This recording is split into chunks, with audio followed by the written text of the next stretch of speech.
This is the OnePlus Nord 3, the box. It looks very familiar with the Nord branding and all that. It's upside down though, so let's go ahead, flip it around. First we get this black insert, which houses the red cable club card, some Nord and OnePlus stickers, the SIM tool with a note from the brand, your regular reading material, and finally a soft TPU case. Let's now get to the Nord 3 itself. Let's remove it from its protective cover. Well, it slid right out, so let's go ahead, peel the sticker off the back and throw this case on. The Nord 3 comes with a screen protector pre-applied that I'm going to remove so that I can show you the display better. Guys, this is the green version. OnePlus also sells a black SKU which seems to not have such a glossy finish.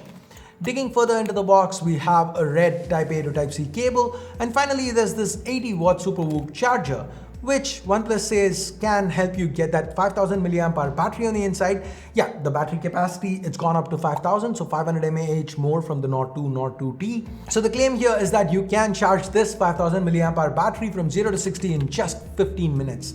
A full charge is going to take you a little over half an hour, which is excellent. I like how both the charging speed as well as the battery capacity has been improved. Now despite that, at 8.2mm and 190-ish grams, the thickness and the weight, they remain very similar. Now by this point, if you're having a sense of deja vu, it's definitely not you, because a few months back we did take a look at the OnePlus Ace 2V, a Chinese launch that was supposed to go global as the Nord 3. Now to a large extent, this is the Ace 2V.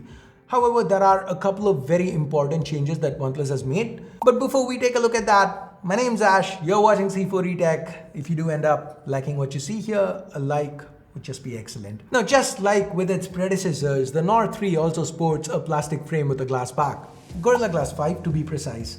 To the front, we have Asahi Dragon Trail glass covering the new, larger display.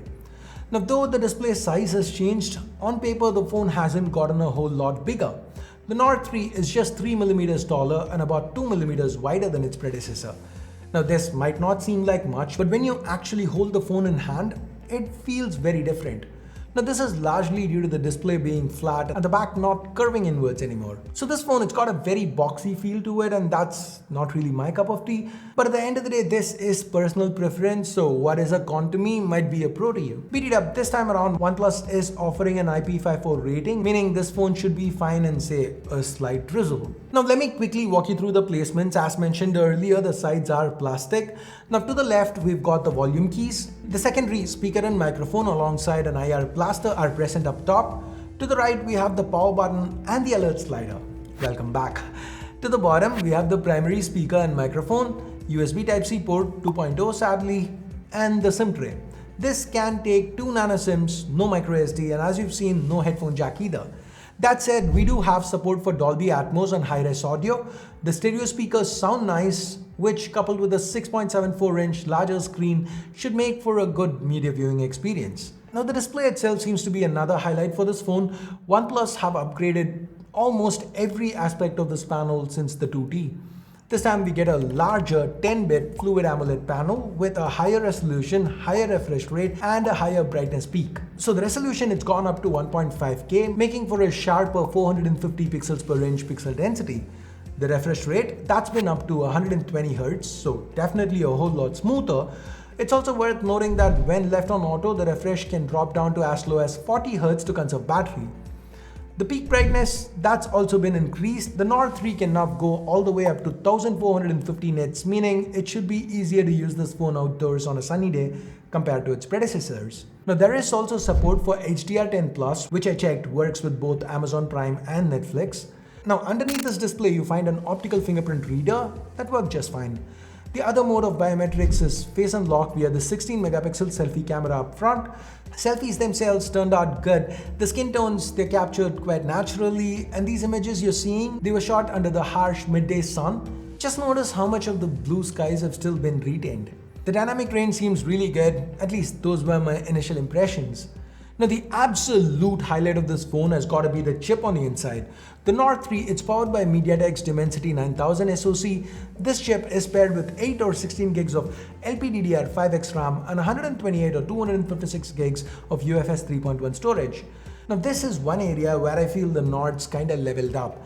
Now if you look at the original Nord, it had a 7nm Snapdragon 765G, a mid-range Qualcomm chip. The Nord 2 and the 2T both sported 6nm Dimensity 1200 and 1300 SoCs respectively.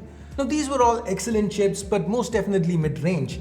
Now this time though, we've got the Dimensity 9000 SoC, which is a 4nm flagship chip from Mediatek.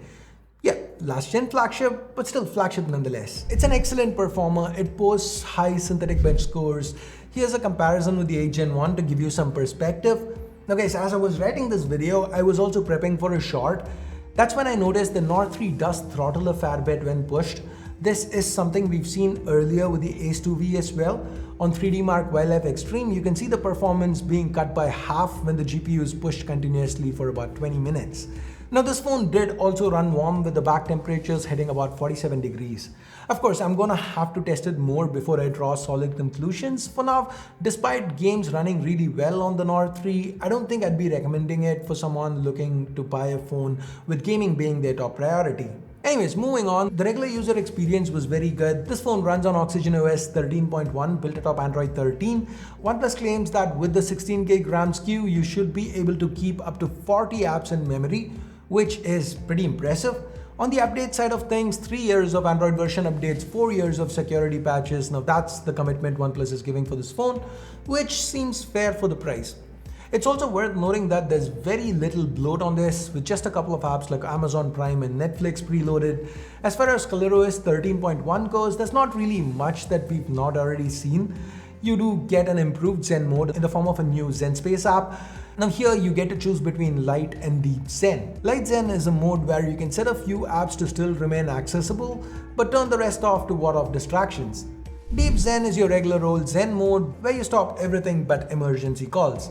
There's also a O-Relax app that's supposed to help you relax with calming sounds and white noise. It even gives you some mini games that I'm yet to explore. Now barring that, this is the same old Oxygen OS, the colorified version of it. Now moving on to optics, this is one thing that's been drastically upgraded from the Ace 2V. We have the same exact primary sensor as on the flagship OnePlus 11. We get a 50 megapixel Sony IMX890 that's paired with an optically stabilized f1.9 lens. These are some samples I quickly shot around the office. Initial impressions, they seem good with lots of detail and excellent dynamic range. The secondary, it's again a Sony sensor, an 8 megapixel Sony IMX355 with a 112 degree field of view for those ultrawides, seems to get the job done. The third is a 2 megapixel macro that we're gonna pretend doesn't exist. Now on the video front, you can shoot 4K at up to 60 frames per second and the resulting footage looked pretty good. So that's the OnePlus Nord 3. It's pretty much the same phone as the OnePlus Ace 2V that we saw a while back, but with two important changes. It loses that metal frame but instead gains flagship optics, which in my opinion seems like a fair trade-off. Now the Nord 3, it starts at 34,000 rupees for the 8128 variant, goes up to 38,000 rupees for the 16256. Now what do you guys feel about this pricing? Would you like to see me compare this against, say, the Motorola Edge 40 or the upcoming Nothing Phone 2? Let me know in the comments below. So that's it. Thanks for watching. Bye-bye now.